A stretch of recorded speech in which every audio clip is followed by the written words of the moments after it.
You definitely want to avoid having a medical emergency in the middle of the night here in Mackinac Island, but if you did, there are some safety nets in place, we can say, to help get you the best care at the soonest possible time. So we do have an emergency department here on the island. You can call 911, an ambulance can come to your location and take you to the hospital. Fun facts, a couple years ago, my teenager was out catching frogs at midnight, had a bike accident, thought she broke a rib, couldn't breathe, laying on the concrete, hyperventilating with her boyfriend, who was frog catching with her. And then we had to call an ambulance. That was not a fun phone call to get woken up to, but an ambulance came to her location, and a police truck came as well, threw her bike in the back of the truck, and we all went to the hospital.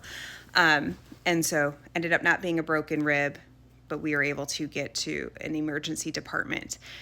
There are going to be limitations to what that emergency department can do here on the island. It is not a full hospital. It is like, obviously better than just EMS, and EMS is so great and necessary. It's that first responder stuff that we need and we're so thankful for. And then the emergency department can do the triage and the assessment and some care.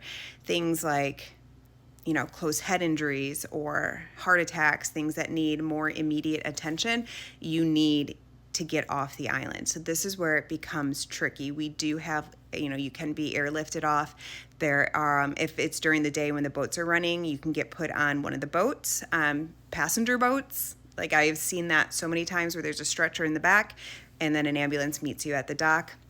If it is more immediate, we also have faster boats that are the marine rescue. I don't know the rules and like when marine rescue is used and not used. And then you can be airlifted off too. There's the airport. Getting to the airport, you would have to be brought obviously in an ambulance. The airport, I think, is like 2.5 miles from the hospital, which doesn't seem like a lot. But I think like in all those life-threatening situations, every second counts. So we are more vulnerable here. Yes, you can get off the island. I will say in the winter is when we feel, at least I do, very vulnerable, because even with boats and airplanes and our emergency department, if the weather is too bad where the boats can't run because of ice and airplanes, because they're small planes, can't fly because of snow, we got nothing. Like a hope and a prayer. I never, ever, ever want to have to be in that position or be with somebody who is in that position, witness it. I never wish that for anybody. So yeah, it is more vulnerable. So if you have like major health risks, don't live here.